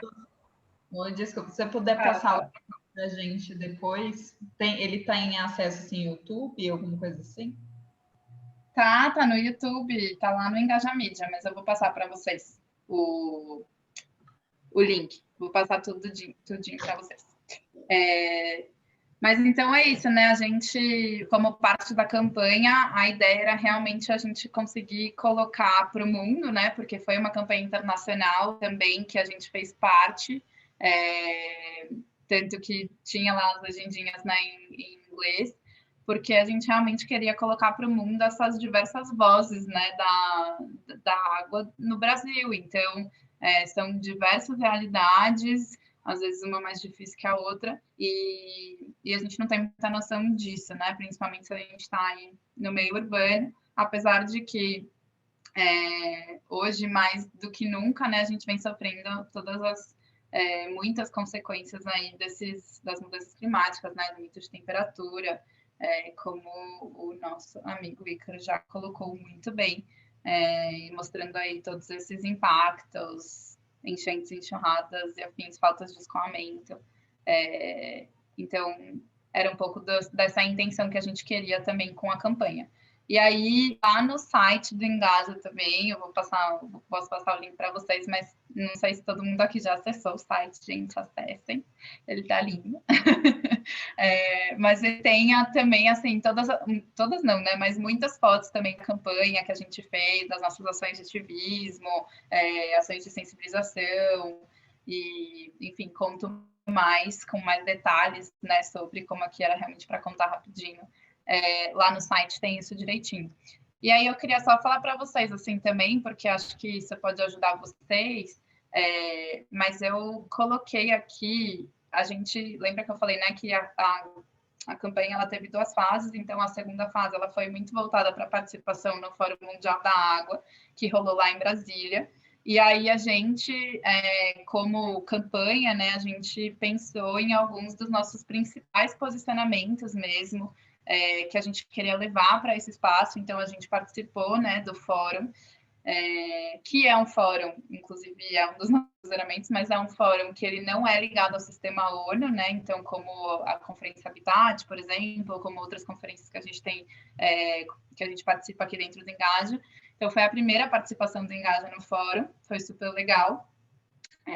Mas é um fórum bem estranho, assim, ele é, tipo, totalmente corporativo.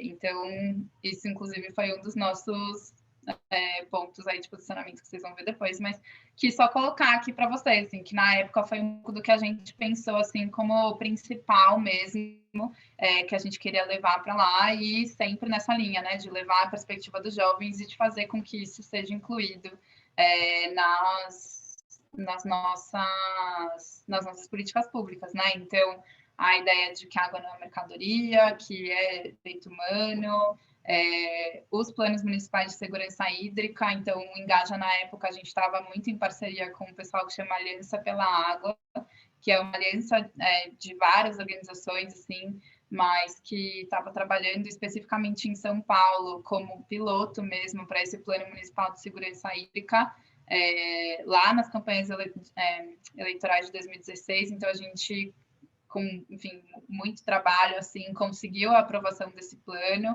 Hoje ele está em vigor na cidade, então foi realmente uma vitória.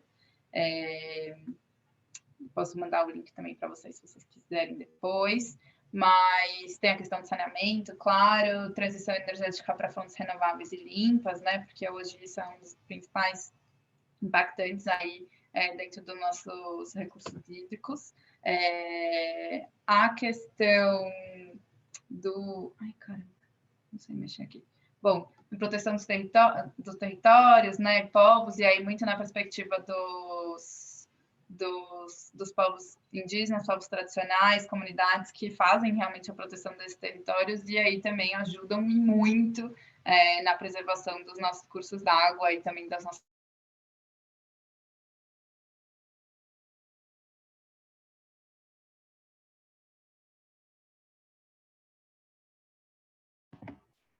Eu acho que a Nayara... Gente, caiu só para mim aqui? Não, acho que para mim Vocês também. não estão me ouvindo? Agora sim. Tá. Gente, que doido. Não sei o que aconteceu, mas vocês estão me ouvindo agora? Vocês estão me ouvindo agora? Sim, agora sim. Agora sim, voltou. Boa. Ai, gente, eu não sei o que vocês ouviram ou não, mas tá aí a questão da proteção dos cursos d'água, a gestão comunitária, que era um dos principais, assim, motes mesmo da nossa campanha, né? Então, de como a gente pode fazer isso de uma forma coletiva. Travou novamente. Aqui também. Que tem uma... Nayara? Alô? Nayara? Gente, peraí, deixa eu ver. Agora voltou de novo. O que será que está acontecendo? Eu não estou conseguindo nem ver vocês agora, gente. O que está acontecendo? Às vezes é a internet. Nossa, tipo, Eu acho que pode ser teu computador que deve estar carregando um pouquinho. Deve estar um pouco pesado do teu computador carregar a apresentação e as coisas. Não sei. Nayara. Porque o mousezinho está aparecendo carregando. Né? Pronto, acho que voltou, hein? Nayara? Alô? Será que ela caiu de vez? Não, pode entrar aí, né? Eu vou tentar mandar uma mensagem para ela no WhatsApp. Tá bem. Vocês acham que a gente, enquanto isso, abre para perguntas para o Ícaro? E aí, quando ela voltar, a gente termina ou a gente aguarda um pouquinho? Eu acho que a gente, se alguém tiver alguma pergunta e quiser ir adiantando, acho que pode ser, sim, porque eu mandei mensagem no celular dela, ela não recebeu, deu só um tique, eu não sei se de repente que é a internet dela. Agora ela sumiu aqui, ó. Acho que pode ter sido a internet, que agora ela saiu da chamada. Então, vamos fazer assim, então, se alguém tiver alguma dúvida, uma pergunta, uma contribuição aí, né, fiquem à vontade. Ícaro, eu só queria dizer que o seu conteúdo que você comentou no início, né, que não sabia muito bem o público e tal, mas o que você falou era exatamente... A Nayara está entrando, gente, mas era exatamente assim o que a gente precisava mesmo. Eu agradeço, foi muito bom, porque a gente está construindo os nossos posicionamentos sobre água urbana, né, nossos posicionamentos enquanto grupo, e aí é sempre muito importante a gente ter um panorama, porque tem pessoas que já estudam, né, como a Natália Nath, ela já estuda, mas tem outras pessoas que não conhecem, então a gente sempre tem esse panorama desde o início, e ter a problemática, a solução, tudo isso ajuda a gente a montar os posicionamentos. Então, agradeço muito, foi ótimo. E só a Nayara está de volta. Caiu rapidinho. É sempre assim. Eu sempre, quando eu vou falar alguma coisa, meu computador trava. E aí, um agravante que eu tô sem celular. Então, eu fiquei, meu Deus, onde está esse link? Mas tudo bem, deu certo. Eu já ia terminar de falar mesmo, mas era só, tipo, eu apresentei lá para vocês, eu vou mandar tudo isso para vocês, eu acho que todos os nossos posicionamentos e afins, eu acho que é legal vocês terem, E aí a última coisa que eu ia comentar, que eu tenho certeza que Érica, principalmente, já trouxe muito para o grupo, é a nossa visão das juventudes, né, para o desenvolvimento do Brasil, que tem lá um capítulo específico sobre ecossistemas aquáticos e traz muito, né, do que a gente considera urgente. Fora que em outros capítulos também fala bastante também sobre a questão da gestão dos recursos hídricos, então eu acho que também é muito insumo para vocês trabalharem em cima. E eu aguardo ansiosamente outras campanhas de água para eu não ter sido a única ou não ter participado da única do Engaja. É isso, obrigada, gente. Obrigada, Nayara. Eu adorei a campanha, todo o rolê que vocês fizeram. Eu quero muito o link que eu vou dar uma olhada aí melhor. E é super aplicável para outros lugares, né? Ou aquela parte do labirinto, né? É todo um processo de conscientização que eu acho muito bacana. E ainda mais quando é feito dessa forma, sabe? Meio gamificado que eles falam, né? Eu acho muito legal. E aí, abrindo de novo, a gente tinha aberto para perguntas para o Ícaro, porque você tinha caído, né? E aí agora a gente abre de novo para o Ícaro ou para a Nayara, elogios, dúvidas, qualquer coisa, fica aí o espaço.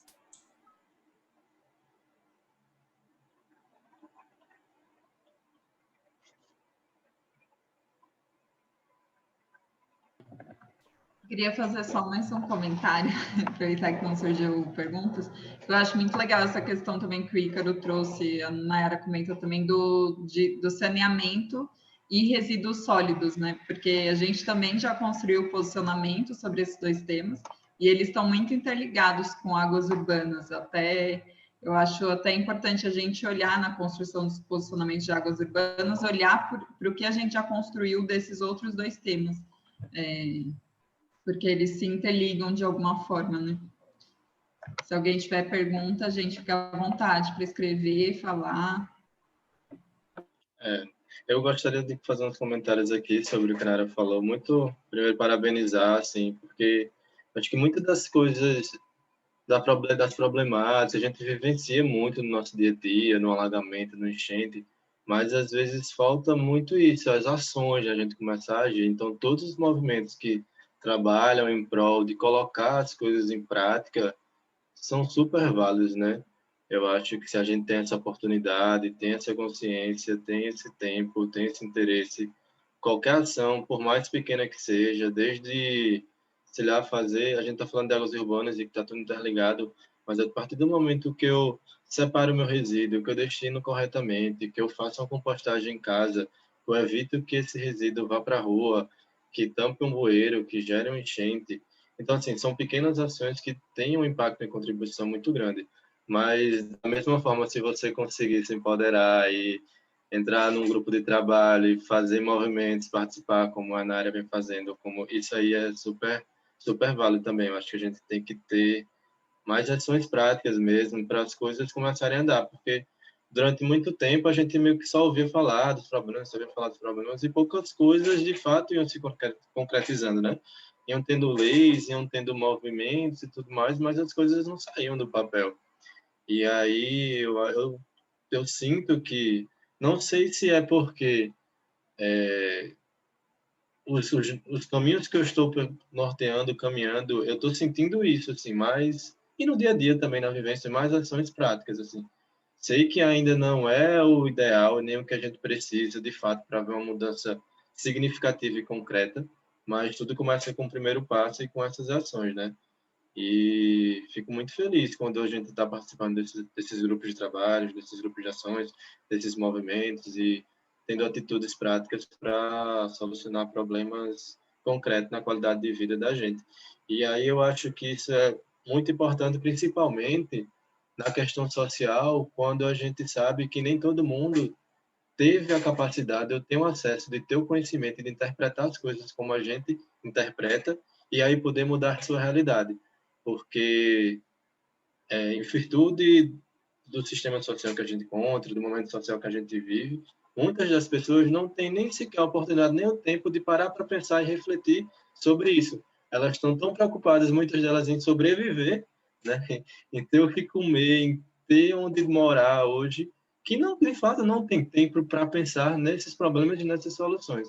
E aí cabe a pessoas como a gente, que, entre aspas, temos esse privilégio de ter o conhecimento, de ter a oportunidade de ter o conhecimento em alguma fonte pública, talvez, ou seja onde for, em grupos de trabalho ou com colegas, colocar em prática esses conhecimentos para poder ter um impacto positivo para a sociedade no modo geral e pelas pessoas que não podem hoje, nesse momento, estar fazendo isso. Eu acho que isso é fundamental para uma mudança da sociedade como um todo, né? A gente começar a praticar mesmo, né? Isso é legal.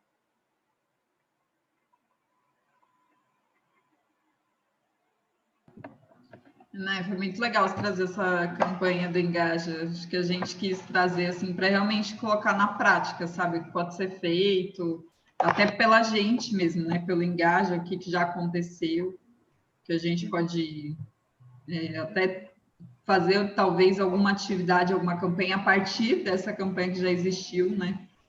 Mas é bem importante assim. E assim, hoje existem muitas coisas práticas e legais, né? Assim, a gente vê muitos movimentos, tem muitas coisas muito que chamam muito de tecnologia social, né? Então o pessoal está aplicando muita coisa assim eu não sei exatamente agora, me fugiu o nome, mas é meio que uma rede de captura de lixo nos rios urbanos. Então o pessoal recicla garrafa. Ecobag, algo assim? Ecobarreiras, né? Ecobag, nossa, ecobag é bolsa. Ecobarreira. Então, assim, são técnicas e tecnologias simples e que têm um impacto até visual também interessante, além de todas as outras campanhas de limpeza de praias, de educação ambiental, de engajamento e empoderamento das pessoas nos ambientes públicos e nos comitês e participações públicas. Acho que tudo é muito válido, muito massa, assim, eu ver que o Engaja já desenvolve projetos, já vem desenvolvendo projetos nessa área também. Isso é muito legal. O Instituto Ecos também vem fazendo algumas coisas nessa temática. Todos os projetos que a gente tem como parceiros e como incubadores são pessoas que têm essa consciência, então já uma vez ou outra pensa em fazer um saneamento ecológico, um sistema de captação de água de chuva, um telhado verde, tentar trabalhar com permacultura. Isso é muito bom, isso é muito interessante, estar colocando essas atividades em prática, né? E só contribuindo, assim, na parte mais técnica, eu sinto muita falta, né? Eu sou estudante de engenharia hídrica, então toda essa aula, né, que a gente teve do Ícaro é basicamente o que eu vejo no meu curso inteiro, em 5 anos. E eu sinto muita falta dessa parte de educação ambiental. A gente tem uma matéria e a gente desenvolve o trabalho, mas, assim, eu acho que é muito escassa, sabe? Eu trabalhei por 1 ano e 3 meses com planos diretores. E aí, aqui, a nossa maior preocupação são as enchentes, né? A gente teve uma enchente muito feia aqui, eu moro no sul de Minas. E isso marca a população, né? Esses eventos deixam... Eu mesmo, quando era pequenininha, eu olhava, assim, era mais alto que eu, né? A marca que ficou da água na parede. Em muitos anos, minha avó não saía aquela marca, ela não tinha como pintar a casa, então eu vivi ali uns 2 anos com aquela marquinha. Então, aqui a gente tem muito essa preocupação. E aí, o que a gente fez, dando só um exemplo prático, assim, aqui para um município da região, no plano diretor, a gente estabeleceu uma zona de amortecimento de cheia, ou seja, a gente fez um cálculo, em épocas de cheia o rio ele vai levar até tal altura, essa altura vai atingir toda essa área aqui que ainda não está ocupada, então a gente pega essa área e proíbe ali de novas construções, né, quem já tem terreno ali, a gente não faz todo um legislamento mesmo, assim, para que essas pessoas não saiam prejudicadas, né? Tem muitas áreas que já são ocupadas e realmente pela população mais carente, aí é um pouco mais complexo, porque tem que tirar aquelas pessoas dali, mas tem que garantir que elas tenham um lugar digno para morar, um lugar com qualidade e que elas não saiam prejudicadas, né? Porque O Ícaro mostrou um pouco disso, é complicado. Então, só trazendo essa parte também mais técnica, a gente pode também, nos planos diretores, estabelecer áreas de... Nossa Senhora, fugiu.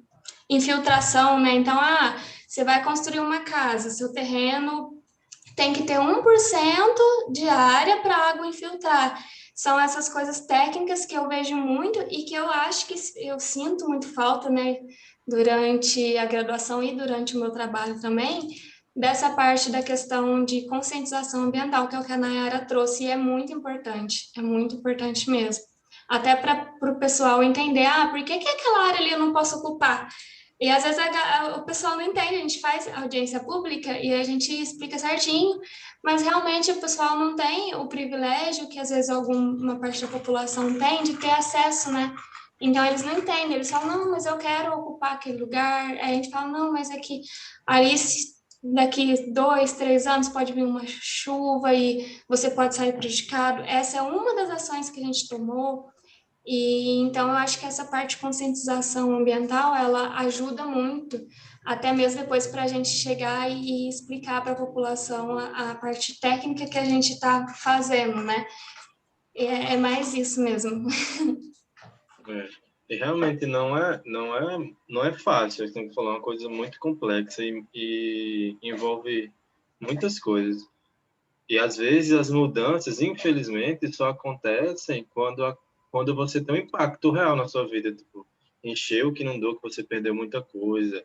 Enquanto às vezes tem pessoas que só conseguem mudar depois que sofrem na pele um impacto muito grande. Isso eu tive experiência na época que eu trabalhei na Secretaria de Meio Ambiente do município aqui próximo de João Pessoa. Era uma gestão que tinha muito essa visão de planejamento e gestão urbana ambiental das coisas. Então foram implementadas muitas coisas assim. Teve um zoneamento todo do município para proteger áreas de preservação permanente de rios, justamente esse planejamento nas zonas mais sensíveis tinha uma área de infiltração maior, só que a gente via a pressão da especulação imobiliária e desses entes privados em cima disso, sabe? De que muitas vezes eles queriam era poder ocupar o máximo possível.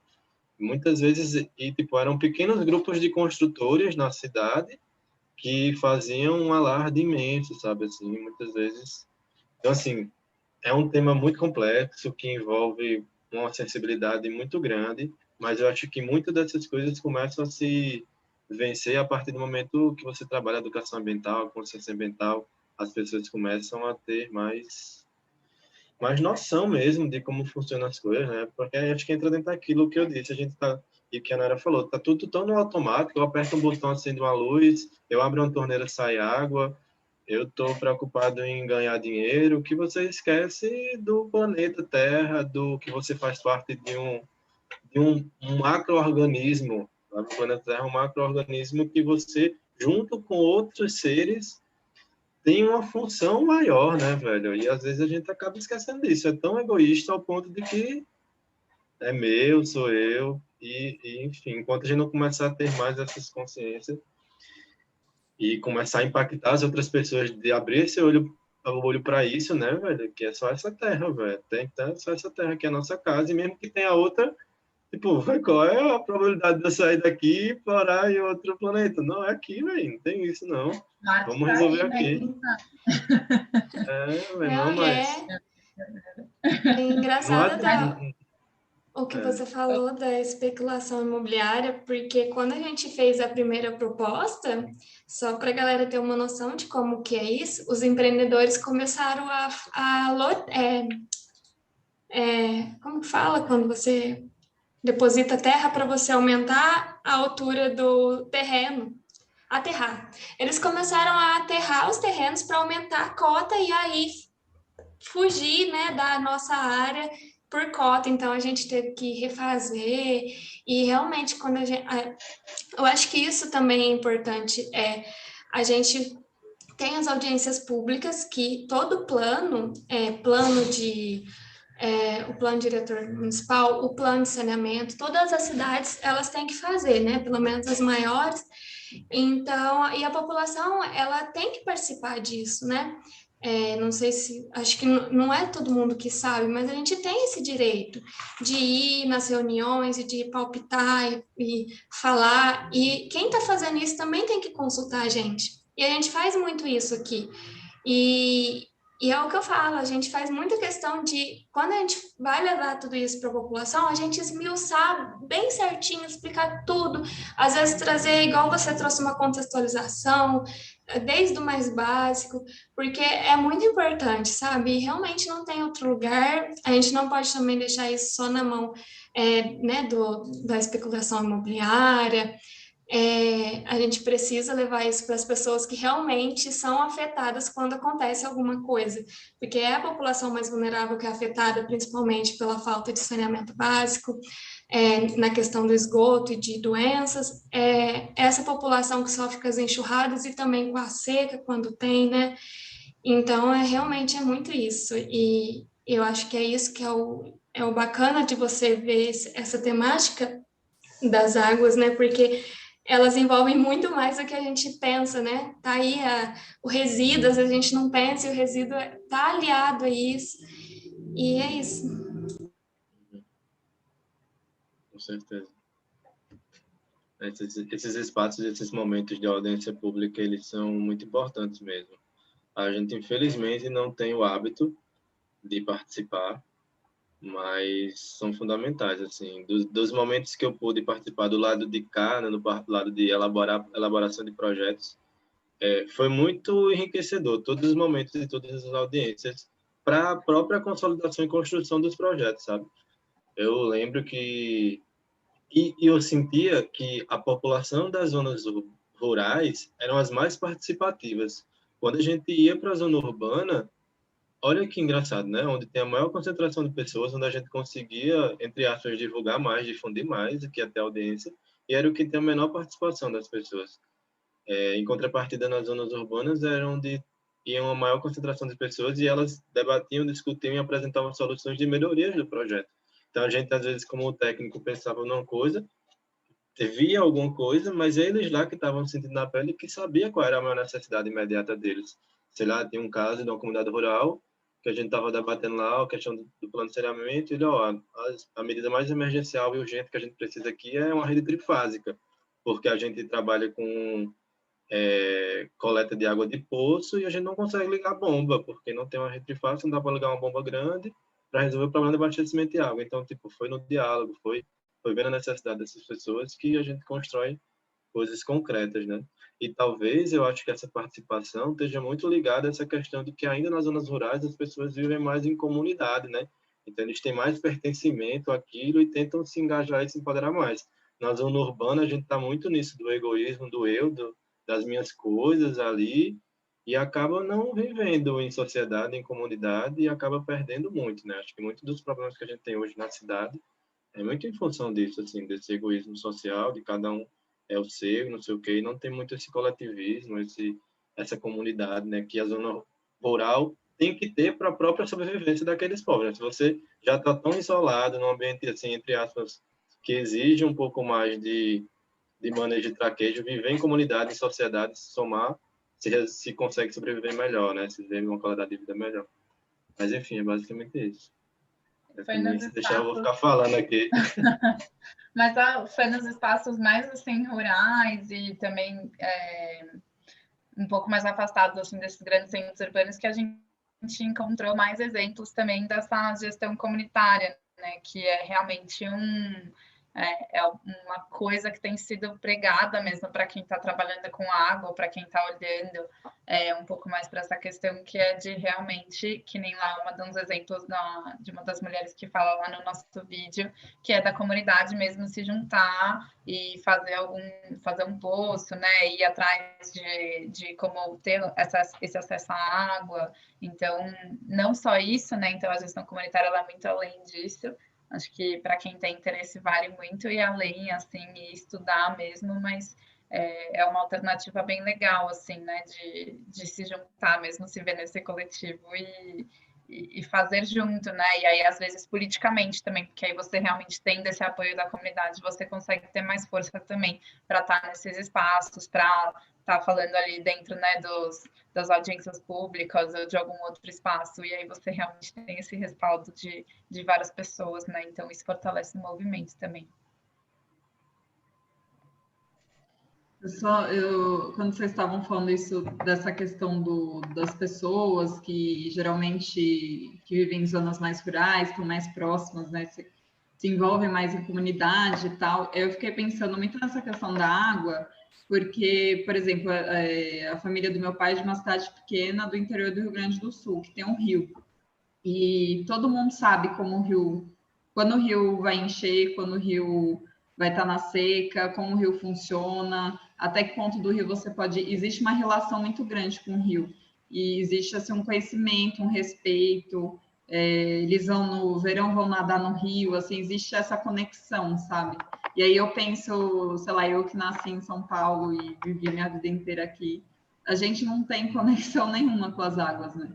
Tipo, a água, a gente não só não tem conexão, como a gente tem uma aversão, assim, tipo, o rio, ó, o Rio Pinheiros, o Rio Tieteca, nojento, fede, é horrível, assim, a gente cria uma relação, e muitas das nossas águas não só estão canalizadas, como elas estão embaixo da gente, assim, viraram ruas para carros, e existe uma relação muito distante, só isso que eu pensei.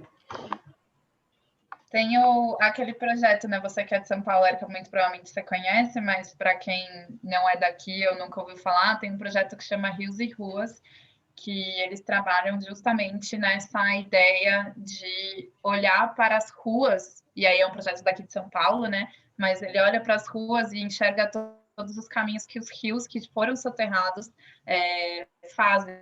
Então, é um projeto que, por exemplo, fala, hoje a gente vai seguir o rio XYZ, que tem lá um nome. E aí ele sai da onde é a nascente, que fica realmente no meio de São Paulo, né? Então, eu moro aqui muito próximo da Vila Mariana, tem uma nascente aqui do meu lado, e óbvio que está totalmente soterrada. E aí a gente vai caminhando pelas ruas, fazendo todo o curso do rio, que é um rio, mas está totalmente soterrado. Então, é um projeto muito legal, assim, para realmente recuperar essa ideia, né, de como existem rios urbanos, e só que eles, né, foram engolidos praticamente pela cidade. Então é bem legal, assim. E aí também dentro nossa campanha, né, a gente, nesses labirintos que a gente criou, a gente tinha, enfim, vários materiais interativos, assim, e um deles era uma pergunta sobre se você sabia de onde vinha a sua água, né? Então, qual é a bacia hidrográfica, ou qual é o rio, ou qual é da onde vem, né? Não é da torneira. E era muito legal, porque as pessoas muitos, né, não faziam a menor ideia. Então, realmente, a gente é muito desconectado mesmo, se não mudar. Nesse tema, vocês estão falando aí, né, da região de vocês, eu trago aqui alguns exemplos da gente aqui, porque a região Nordeste, ela sofre muito com a problemática da escassez natural da água, né? Então, a gente já tem muito essa questão de dinâmica e convivência com a seca, né? O pessoal fala até combate da seca, mas não tem como combater porque é natural, então você tem que se adaptar e conviver. E, por incrível que pareça, nas cidades hoje, era natural a compreensão das pessoas terem um apreço um pouco maior por esse recurso que é escasso, né? Mas muitas vezes isso está se perdendo nas zonas urbanas dos municípios interioranos da cidade. A gente no Instituto Ecos está hoje com um projeto de revitalização, né, e restauração de uma barragem no município que a gente tem aqui na área que está sofrendo com escassez hídrica. O município tem uma barragem, mas essa barragem está totalmente inviável porque, tipo, todas as margens já foram ocupadas por gado, por pasto, esgoto lançado. Todo o esgoto da zona urbana é lançado diretamente no rio. E é uma região que sofre com falta de água, porque, tipo, já chove pouco e os recursos que eles têm, eles não cuidam. Então, tipo, é muito doido ver que sofrer na pele a problemática não está sendo nenhum efeito ainda para a galera, caramba, e aí, vamos tentar, né? Então, assim, é muito sensível isso também, esse ponto, sabe? Como a gente está se relacionando com os recursos naturais hoje. Assim, eu fico, às vezes, fico chocado, né, de ver isso. Porque aqui a cultura de ter cisterna é normal no sertão, porque realmente caramba, é roots, né? Você viver com 10 litros d'água num dia é surreal, né? 50 litros d'água, tem gente que é isso que tem. E mesmo assim, nos casos das zonas urbanas, as pessoas não têm um cuidado com esse recurso que é escasso, né? É muito complicado essa temática. Mas, enfim, a gente está até feliz porque tem uma mobilização lá de tentar restaurar e recuperar. Começou esse movimento na cidade de tentar recuperar nesse reservatório, porque o negócio estava ficando difícil já.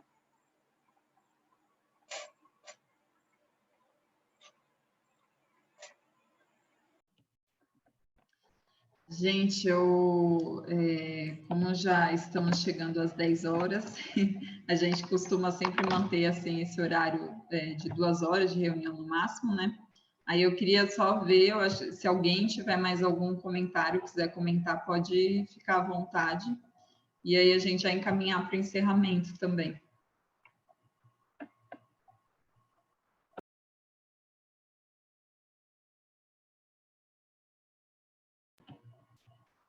Nath... tímida.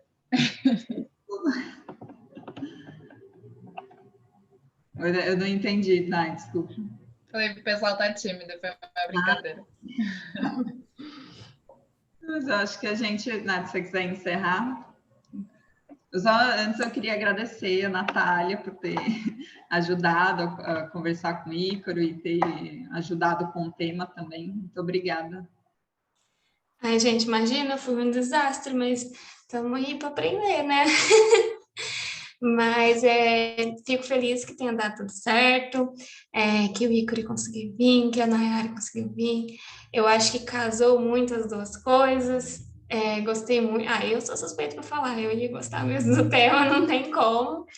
E, então, agradecer muito mesmo o Ícaro e a Nayara, né, por estar aqui com a gente, gastar o tempinho deles aí 2 horinhas para construir aí esse debate, né, e ensinar para a gente mesmo sobre as águas urbanas e sobre a conscientização, né, sobre a gestão de águas aí. E acho que é isso, gente. A gente pode finalizar agora. E qualquer coisa, vocês têm contato da Érica, do André, meu mesmo, o Ícaro tem.